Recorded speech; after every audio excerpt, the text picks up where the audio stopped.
Dear students, today I will teach you the classification of matter. Previous classes में हम लोग matter का definition, matter का properties study किया और हम लोग अब क्लासिफिकेशन ऑफ मैटर, मैटर को कितने पार्ट्स में हम लोग क्लासीफाई किए हैं, आज इसके बारे में हम लोग स्टडी करेंगे। Matter classified mainly into two parts. Number one, pure substance.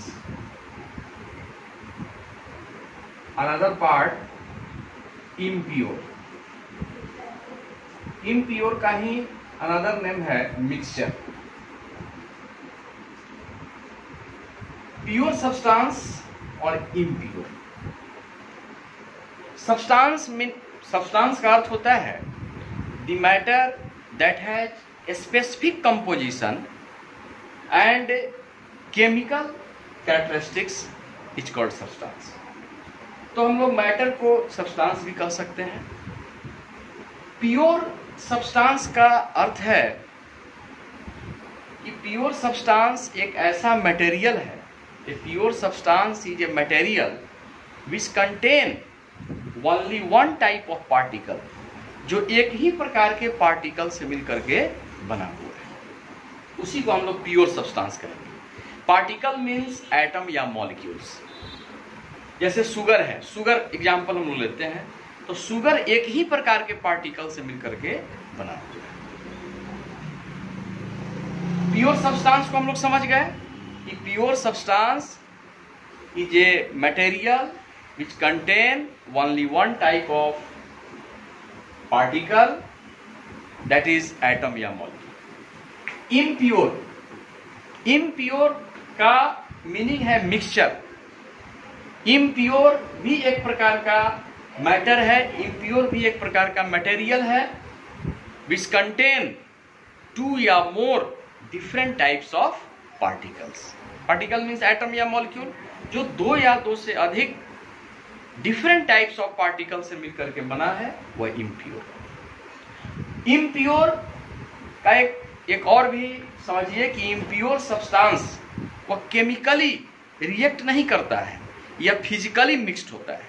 जैसे इम्प्योर का एग्जांपल है शुगर एंड वाटर। जैसे शुगर और वाटर का अगर हम लोग एक सॉल्यूशन बनाते हैं वाटर में शुगर डाल करके, तो उसमें दो प्रकार के पार्टिकल मिक्स हो गए, एक वाटर हुआ और एक शुगर हुआ, और वह दोनों रिएक्ट नहीं करते हैं, जो कि दोनों को मिलाने के बाद वह फिजिकली एक दूसरे से मिक्स हो जाते हैं, क्योंकि उसका जो कैरेक्टर होगा उस सॉल्यूशन का वह वाटर और शुगर के कैरेक्टर से मिलेगा। तो इम्प्योर का एक सबसे खासियत है कि वह केमिकली रिएक्ट नहीं करता है, वह फिजिकली मिक्स्ड होता है। तो हम लोग समझ गए कि प्योर और इम्प्योर क्या है।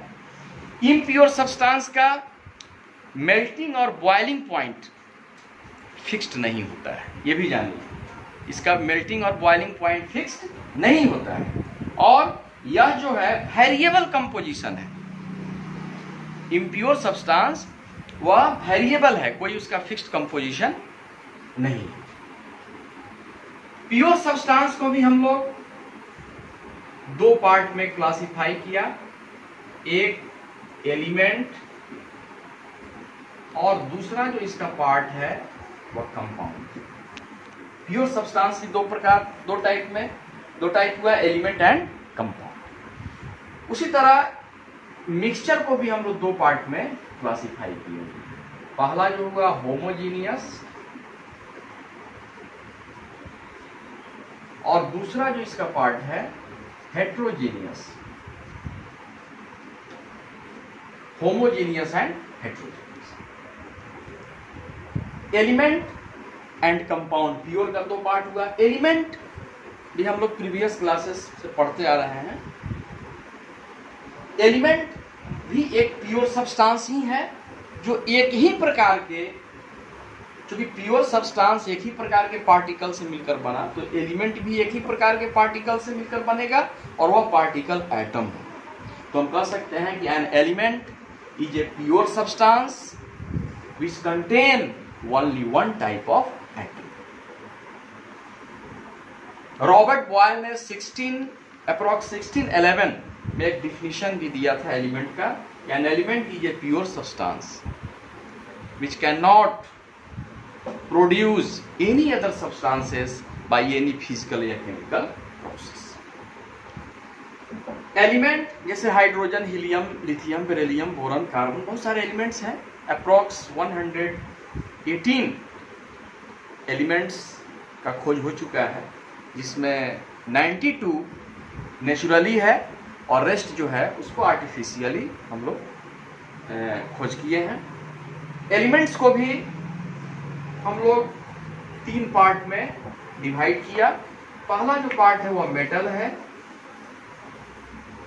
दूसरा है नॉन मेटल और तीसरा जो है वो मेटलॉइड है।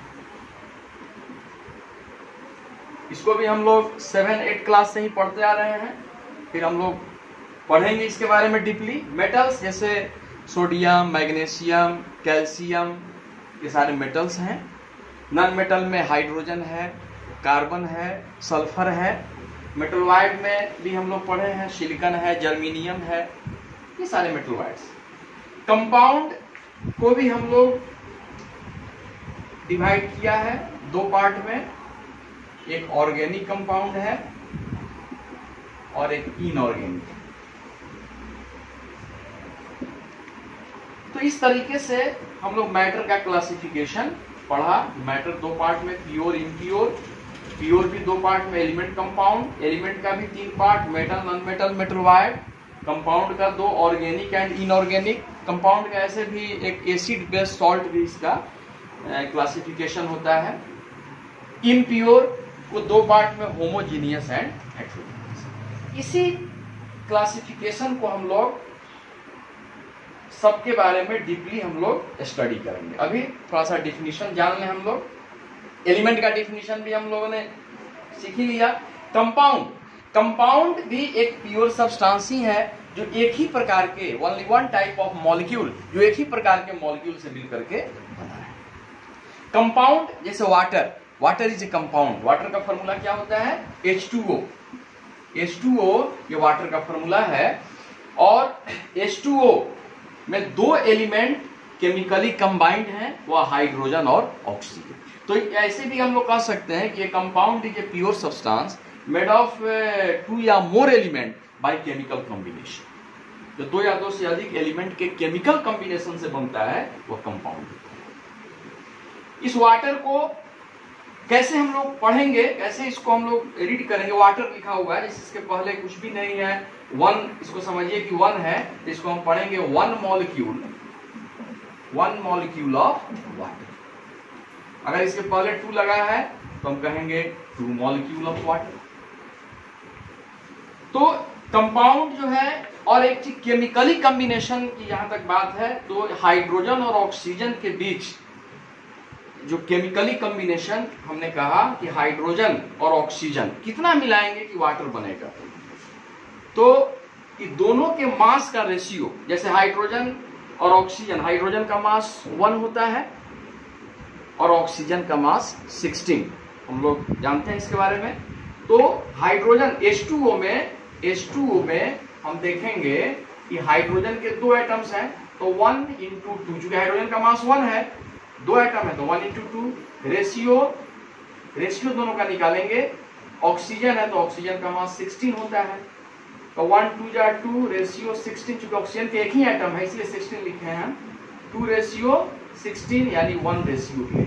तो हमने ये जाना कि वाटर जब भी फॉर्म करेगा तो हाइड्रोजन का 1 ग्राम और ऑक्सीजन के 8 ग्राम को मिला करके ही हम वाटर का फॉर्मेशन करें। ये फिक्स्ड रेशियो है।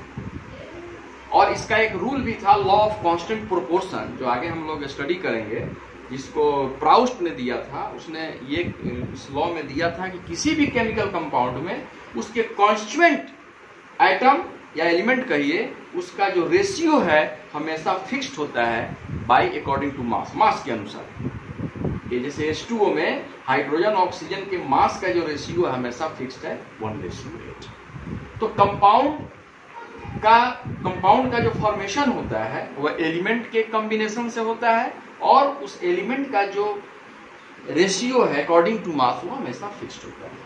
तो इस तरीके से हम लोग कंपाउंड भी जान गए, और कंपाउंड का मेल्टिंग और बॉइलिंग पॉइंट एकदम फिक्स्ड होता है। मिक्सचर इम्प्योर जैसा नहीं, इम्प्योर का वेरिएबल होता है, लेकिन इसका मेल्टिंग और बॉइलिंग पॉइंट फिक्स्ड होता है। तो फिर हम लोग अगले वीडियोज में डीपली इसके बारे में स्टडी करेंगे। तब तक आज इसका क्लासिफिकेशन के बारे में हम लोगों ने जाना।